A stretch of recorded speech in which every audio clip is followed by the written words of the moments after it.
principales características de los inhaladores repercute principalmente en la forma como le vamos a enseñar a usarlo. El otro punto importante de la terapia inhalada radica en el aerosol.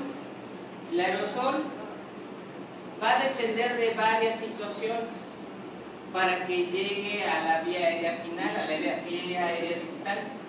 Pero lo más importante del aerosol es el tamaño de la partícula.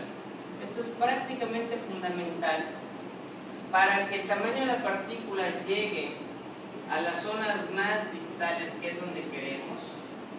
El tamaño de la partícula debe ser idealmente entre 1 a 5 micras. Partículas de 8 micras, la gran mayoría se va a quedar en la orofaringe.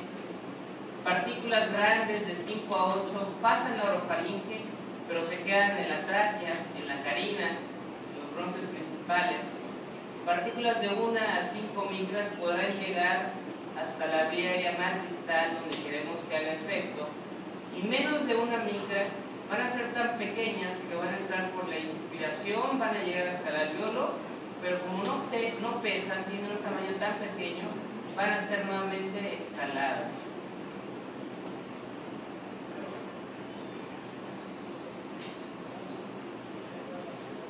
Ahora, además, fíjense una cosa bien interesante. Les voy a poner un ejemplo en cuanto a la dosis. El salbutamol, la dosis es de 100 microgramos. El depósito en las vías aéreas y el pulmón de esos 100 microgramos va a corresponder al 10 o 20% en el mejor de los casos. O sea, con un inhalador de dosis medida, solamente de esos 100 microgramos, 10 microgramos a 20 va a ser el total del fármaco que va a llegar hasta la vía aérea más pequeña y el alveolo. El 80% del fármaco se pierde, y eso es con una adecuada técnica. Ahora imagínense cuando recetamos un inhalador a un paciente que no es el adecuado, por ejemplo, un inhalador de dosis medida a un niño, pues el niño no tiene la capacidad de sincronizar la respiración, de hacer toda la maniobra. Entonces este 10 a 20% se convierte en 1 a 2%. Entonces deja de ser algo efectivo y se convierte en algo molesto, fastidioso para el paciente. Algunos mecanismos físicos que regulan el movimiento de las partículas del aerosol va a ser la impactación, la sedimentación y la difusión. La impactación se va a referir al fenómeno por el cual las partículas mayores a 5 micras se van a impactar en las zonas de bifurcación, como por ejemplo en la tráquea, en los grandes bronquios. Entonces, partículas que logran entrar a la vía aérea por el tamaño del peso, por el tamaño de la partícula, se van a impactar en estas zonas, entonces no van a ser efectivas. A diferencia de la sedimentación, que requiere de 1 a 5 micras para que alcancen, liberen las zonas de bifurcación y lleguen finalmente hasta los alveolos y los bronquios distales. Y finalmente la difusión, que va a ser un movimiento errático que va a responder a partículas menores a 1 micra. Estos van a entrar a la circulación, a la vía aérea, van a llegar hasta los alveolos tal vez, y con la expiración van a ser exhaladas. Entonces la terapia inhalada les va a dar muchas ventajas. Si estamos hablando de enfermedad del pulmón, pues el órgano principal, el órgano diana, pues es el pulmón.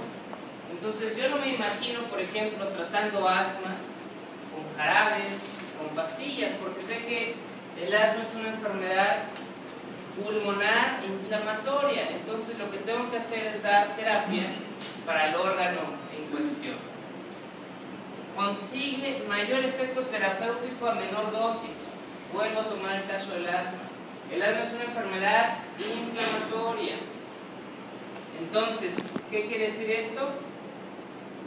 que vamos a darle un tratamiento antiinflamatorio para el control del asma.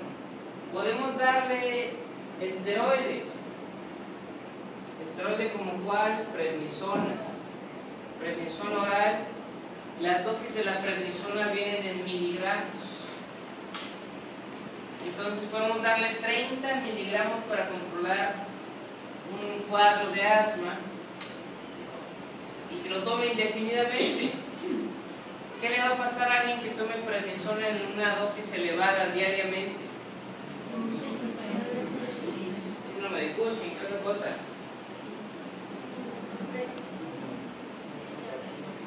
Insuficiencia renal, sí puede llegar a ser, no es lo más común. ¿Qué otra cosa? Osteoporosis, adelgazamiento de la piel, retención de líquidos, obesidad, aparición de estrías, acné. Entonces, es un medicamento que es efectivo, que controla el asma, pero pues va a tener muchas repercusiones o efectos adversos. En cambio, si le damos al paciente un medicamento inhalado, por ejemplo, budesonida, la dosis es de 400 microgramos, la cápsula inhalada, pues la dosis total llegará a ser 400 en la mañana y 400 en la noche, serán 800 microgramos. Estamos hablando de microgramos, ni siquiera llegamos a 1 gramo, comparado con los 30 que se le dieron por vía oral.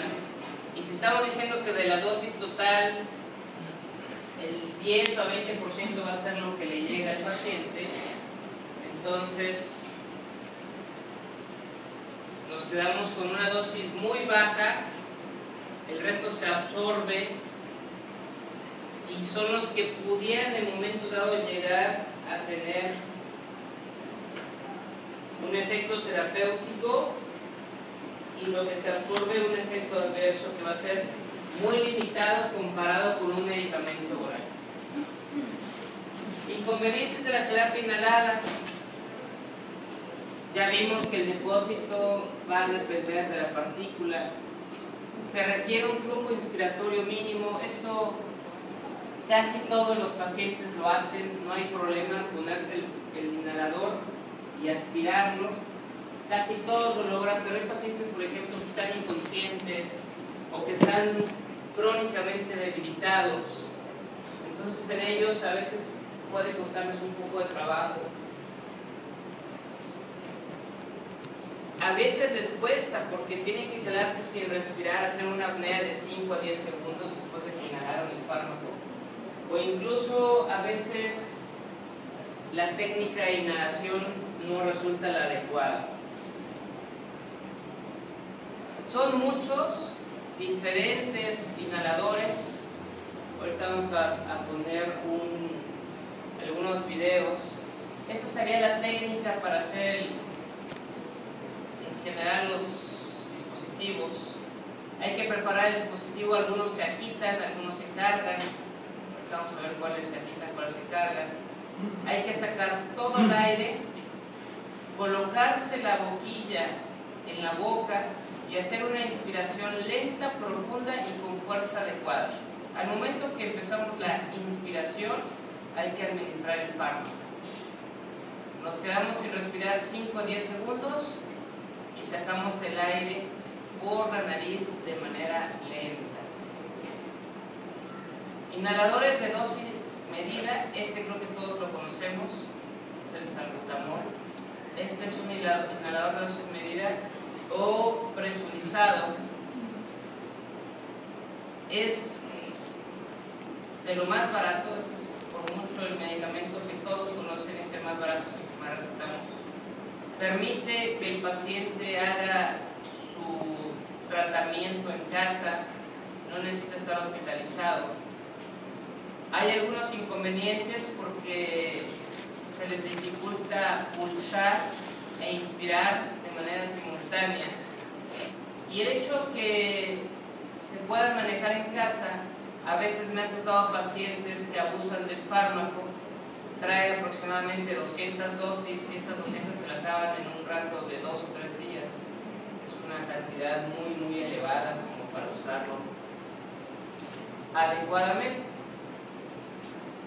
Cuestiones muy básicas, cómo saber, porque estos nos trae 200 dosis pero no sabes cuándo se te va a acabar. Entonces lo que hay que hacer es sacar el cartucho, depositarlo en un vaso con agua para más o menos conocer qué cantidad de fármaco tiene. Esto ha venido a ayudar mucho la adherencia al tratamiento, porque si hay pacientes o en los niños, por ejemplo, se les dificulta mucho usarlo, entonces se han hecho espaciadores o inhalocámaras.